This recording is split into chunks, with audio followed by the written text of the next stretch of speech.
हमारे घर में एक परंपरा थी कि जब किसी की शादी होती तो नई बहू पहली रात एक विशेष पारिवारिक रस्म के लिए दादाजी के कमरे में जाती थी।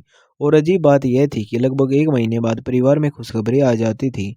जब मेरी शादी हुई तो मैंने इस परंपरा को नहीं माना और अपनी पत्नी को दादाजी के पास नहीं भेजा। लेकिन शादी के 2 साल बाद भी हमारे घर में कोई नई खुशी नहीं आई। मजबूरन एक दिन मैंने अपनी पत्नी को दादाजी के कमरे में उस रस्म के लिए भेजा और खुद छुप कर देखने लगा। जो मैंने देखा उसे मैं पूरी तरह हैरान रह गया। बुजुर्ग किसी भी परिवार के लिए अहम होते हैं, लेकिन जब उनके चारों ओर ऐसा हो तो परिवार के मन में सवाल उठते हैं। मेरे दादाजी मेरे लिए आदर्श थे, लेकिन इस परंपरा की सच्चाई जानने के बाद मैं अंदर से परेशान हो गया।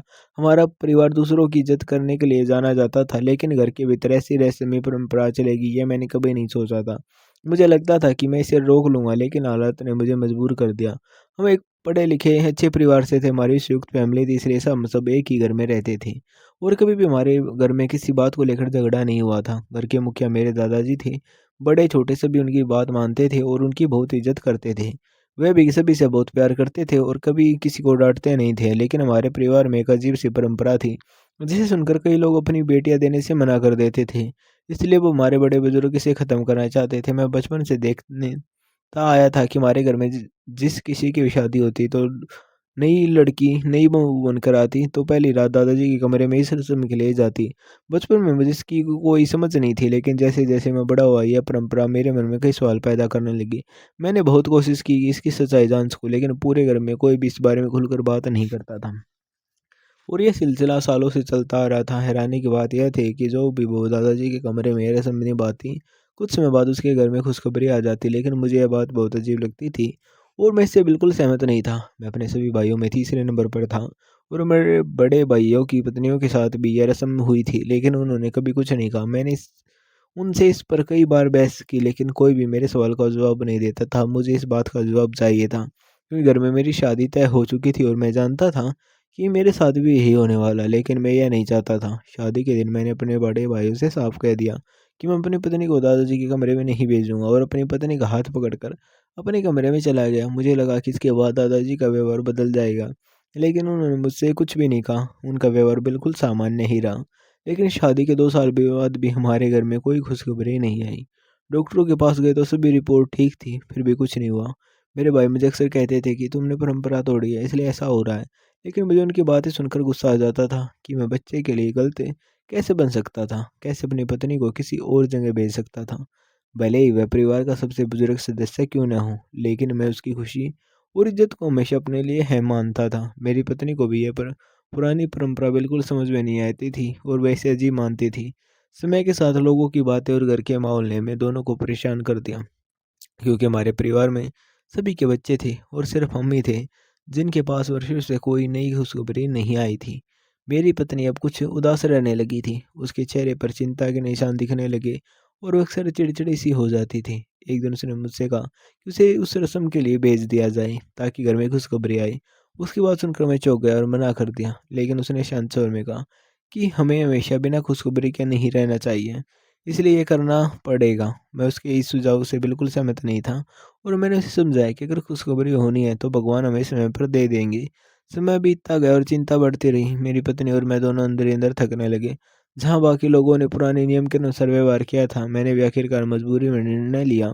मैंने दादाजी से कहा कि मैं आज रात अपनी पत्नी को उनके पास भेज दूंगा। उन्होंने बिना किसी आपत्ति के कहा ठीक है, और फिर शांत हो गए। रात हुई और मैं पहले ही कमरे में जाकर छुप गया, यह देखने के लिए कि सब कुछ ठीक है या नहीं। लेकिन उसी रात मेरे एक दोस्त का इमरजेंसी में अस्पताल जाना पड़ा, इसलिए मैं वहाँ गया और उस समय इसकी सारी जिम्मेदारी मेरी पत्नी पर छोड़नी पड़ी। अगले दिन जब मैं वापस आया तो मेरी पत्नी अपने कमरे में सामान्य रूप से थी। मैंने उससे पूछा कि रात कैसी रही। उसने मुस्कुराते हुए कहा कि सब ठीक था और उसे किसी परेशानी का एहसास नहीं हुआ। मैंने दादाजी से सवाल किया, लेकिन उन्होंने कहा कि अभी इसका वक्त नहीं है, जब सही समय आएगा तो वे खुद मुझे पूरा राज बताएंगे। अपनी पत्नी को खुश देखकर मैं चुप रहा और सच में कुछ समय बाद हमारे घर में खुशखबरी आई। अब मुझे थोड़ा अजीब सा लग रहा था कि ये खुशी सच में हमारी है, लेकिन मेरी पत्नी के चेहरे पर खुशी देखकर मैं भी प्रसन्न हो गया। फिर भी अंदर एक छोटा सा शक बना रहा और मैंने इसे अपनी पत्नी के सामने जाहिर नहीं किया, क्योंकि मैं नहीं चाहता था कि उसकी खुशी की तरह क्या रहे कम हो। मैं समझ गया कि कभी कभी रहस्य और विश्वास दोनों ही परिवार में संतुलन बनाए रखने के लिए जरूरी होते हैं। मैंने सोच लिया कि बच्चे के पैदा होने के बाद मैं उसका डीएनए टेस्ट करवा लूँगा और फिर भी दादाजी से सवाल करूँगा। वह समय मेरे लिए बहुत मुश्किल था, क्योंकि जब भी मैं अपने बच्चे की खुशी महसूस करता, मन में पुराने सवाल घूमने लगते और मैं पूरी तरह खुश नहीं हो पाता था। मैं परेशान था कि किसी तरह ये वक्त ख़त्म हो और भगवान ने हमें इतने सालों बाद एक चाँद जैसा बेटा दिया। ये खुशी मिलने के बाद घर के सब लोग बहुत खुश थे और सबसे ज़्यादा शायद मेरे दादाजी खुश थे, क्योंकि अपने सभी बच्चों में उन्हें सबसे ज़्यादा मुझसे प्यार था और मेरे बच्चे की खुशी उन्हें सबसे प्यारी लग रही थी। मेरी आँखों में छोटे-छोटे शक के बादल थे और मैं उनको खुशी को बेसंदेह की नज़र से देख रहा था। जब हमारा पूरा परिवार खुशियाँ मनाकर चला गया, तो एक दिन मैंने चुपके से बच्चे को उठाया और अस्पताल के लिए निकल पड़ा। मेरी पत्नी ने पूछा कि कहाँ जा रहे हो? मैंने कहा कि थोड़ी देर बाहर घूम कर कर लाता हूँ। अस्पताल जाकर मैंने अपना और बच्चे का डीएनए टेस्ट करवाया।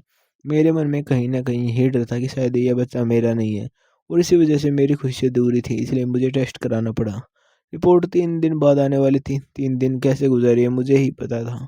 जिस दिन रिपोर्ट मिलने वाली थी, सुबह से ही मेरा दिल बुरा हाल कर रहा था। बार-बार सवाल मेरे दिमाग में घूम रहे थे कि अगर यह बच्चा मेरा नहीं हुआ, तो मैं इसे अपना बच्चा कैसे मान लूँगा और दादाजी से क्या सवाल करूँगा? जबकि मैंने खुद अपनी पत्नी को उनके कमरे में भेजा था। जब रिपोर्ट लेने गया, तो रिपोर्ट देखकर मेरा बीपी हाई हो गया। शायद तनाव ज़्यादा होने की वजह से मुझे इमरजेंसी में देखा गया।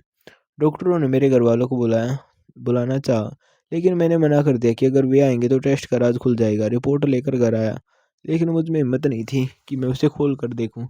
मैंने टेस्ट तो करवा लिया था, लेकिन अब खोल कर देखने की हिम्मत नहीं थी और खुद पर गुस्सा आ रहा था कि मैंने बाकी सब की तरह भरोसा क्यों नहीं कर लिया। मैंने वह रिपोर्ट अपने ऑफिस के टेबल पर रख दी और सोचा कि सुबह जाकर देख लूँगा, लेकिन शायद भगवान को यही मंजूर नहीं था कि मैं अभी इस रहस्य को पर्दा उठाऊँ। अगले कुछ दिन मैं काम में इतना व्यस्त रहा कि ध्यान रिपोर्ट पर ही नहीं गया। जब मैंने दोबारा रिपोर्ट ढूंढी, तो वह मुझे मिली ही नहीं। शायद कागजात में कहीं चली गई थी। मैंने पूरा ऑफिस छान मारा, लेकिन रिपोर्ट नहीं मिली। मुझे समझ आ गया कि शायद ये भी एक तरह का संकेत था कि मैं इस रहस्य पर ध्यान देने से पहले इसे स्वीकार कर लूँ। इसलिए मैंने जो भी है, उसी आधार पर अपने बच्चों को पूरी तरह स्वीकार कर लिया। इस प्रक्रिया में 2 साल और गुजर गए और मेरी पत्नी एक बार फिर से गर्भवती हो गई।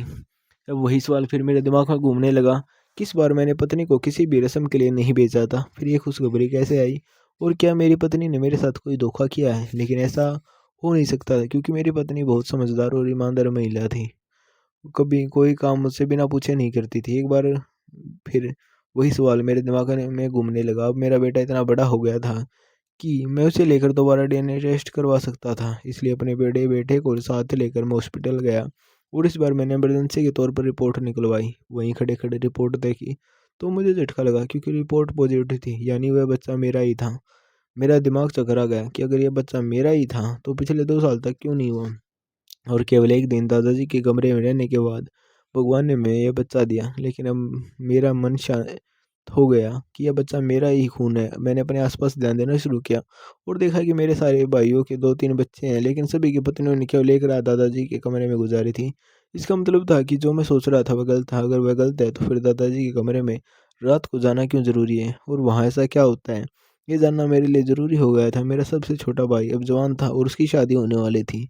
अब उसकी पत्नी के साथ वही सब होने वाला था जो मैं रोकना चाहता था। इसलिए मुझे इस रहस्य का पता लगाना था, लेकिन यह मुझे समझ में नहीं आ रहा था। जब भी मैं इस बारे में दादाजी से सवाल करता, वह मुझे चुप करा देते और हमेशा यही कहते, बेटा मुश्किल वक्त गुजर चुका है। मैं उनकी बात सुनकर खामोश हो जाता, क्योंकि शायद वे मेरे बच्चे के बारे में बात कर रहे थे कि भगवान ने हमें बेटा दिया, लेकिन मैं कभी समझ ही नहीं सका कि वह किस मुश्किल वक्त की बात कर रहे हैं। फिर 1 साल और गुजर गया और मेरे भाई की शादी हो आ गई। मैंने सोचा कि अब वही सब होगा, लेकिन इस बार मैं कमरे में छुपकर यही जानना चाहता था कि दादाजी पहली रात दुल्हन के साथ क्या करते हैं। शादी के दिन मैंने बहाना बनाया कि मेरा एक दोस्त बीमार और मुझे इमरजेंसी में जाना पड़ेगा। जब सारी फैमिली बैठी हुई थी, तो मैं सबके सामने उठकर बाहर निकल गया। सभी ने यही समझा कि मैं दोस्त के पास जा रहा हूँ, लेकिन मैं पिछले दरवाजे और खिड़की के रास्ते दादाजी के कमरे में घुस गया। वह कमरे में नहीं थे, इसलिए मैं वहाँ छुप गया और इंतज़ार करने लगा कि कब दादाजी और नई दुल्हन कमरे में आएंगे। कुछ देर बाद दादाजी कमरे में आए, लेकिन दुल्हन अभी नहीं आई थी। उसके आने तक मुझे धैर्य और शांति से इंतज़ार करना पड़ा, क्योंकि इतने सालों का रहस्य अब खुलने वाला था। मुझे बाहर से बहस की आवाज़ें सुनाई दे रही थी। यह वही बहस थी जो हर दुल्हन शादी के बाद करती थी, क्योंकि शादी के दिन दुल्हन अपने पति के लिए सजाई जाती है और जब वह पहली रात किसी नई पारिवारिक रस्म के लिए कमरे में जाने को कहा जाता है, तो यह उसके लिए बर्दाश्त से बाहर हो सकता है। यह ड्रामा मैंने कई सालों से देखा था, इसलिए मैं खामोश रहा और आखिरकार वही हुआ जो हर बार होता आया है ना। थोड़ी देर बाद नई बहू कमरे में आई। वह बहुत घबराई हुई लग रही थी। जैसे वह अंदर आई, दादाजी उठकर अंदर वाले कमरे में चले गए। कुछ पल बाद बाहर आए। उन्होंने बहू के सिर पर हाथ रखा और कहा, बेटा घबराओ मत, यह सिर्फ एक पारिवारिक रस्म है और सब ठीक हो जाएगा। उन्होंने जेब से एक छोटा सा कपड़ा निकाला और उससे बहू के माथे को छुआ ताकि वह शांत हो सके।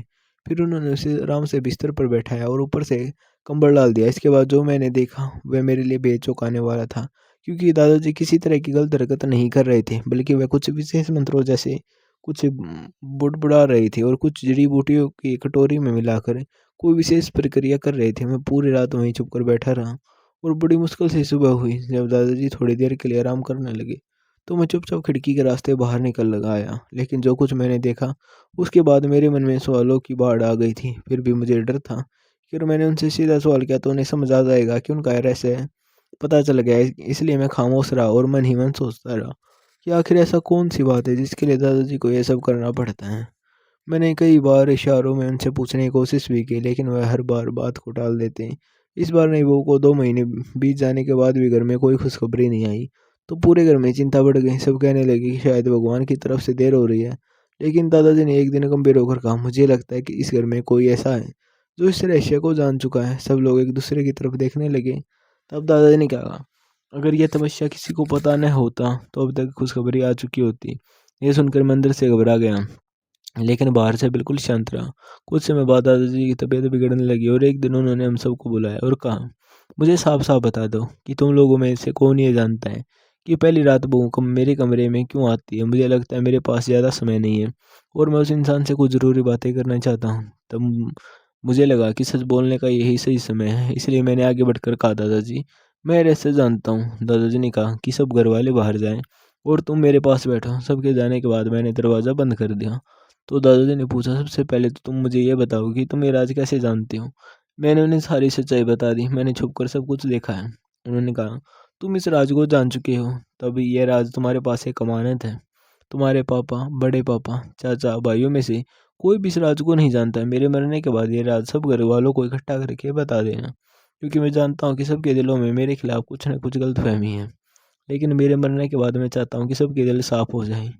मेरी तरफ से मैं कोई भी गलतफहमी अपने सर पर लेकर नहीं जाना चाहता। मैंने दादाजी से सीधे सीधे सवाल किया कि ये सब क्या आप मुझे पूरी बात समझाइए ताकि मैं सबको सवालों का जवाब दे सकूं।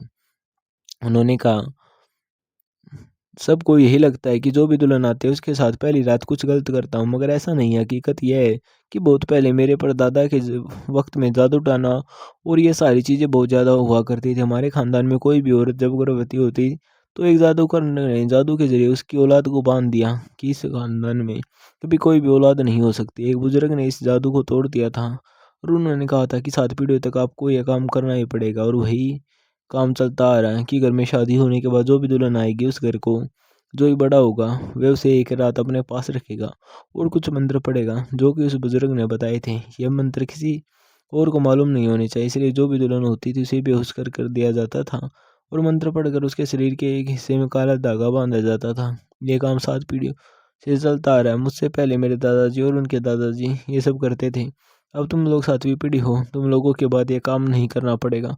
तुमने अपनी पत्नी पर यह काम नहीं करवाया था, इसलिए जादू का असर वहाँ पर नहीं हो रहा था और तुम्हें बच्चा नहीं हो रहा था। मैंने तुम्हारी पत्नी के साथ भी यही किया था और इसलिए तुम्हें बच्चा हो गया था। यह राज कोई भी नहीं जानता। मैंने आज तक अपने घर को किसी दुल्हन को हाथ तक नहीं लगाया। वह मेरे घर की इज्जत है। मेरे मरने के बाद ये सच सबको बता देना, जिससे कि सबके दिलों से मेरे लिए शक खत्म हो जाए। मैं दादाजी की बात सुनकर खामोश रह गया और उनसे वादा किया कि उनके मरने के बाद ये राज सबको बता दूंगा। दादाजी के मरने के बाद अगले ही दिन मैंने सबको इकट्ठा किया और उन्हें सारी सच्चाई बता दी, जिसके बाद सबके दिलों में दादाजी के प्रति जो भी शक था वह खत्म हो गया। दादाजी के कमरे में सारी जड़ी बूटियां निकालकर बर्तन में भरे हुए पानी में बहा दी। इस तरह 7 पीढ़ी पहले होने वाले एक जादू से हम सब की जान छूट गई। दोस्तों, उम्मीद है आपको हमारी कहानी पसंद आई होगी। अगर कहानी पसंद आई हो तो वीडियो को लाइक करें और चैनल को सब्सक्राइब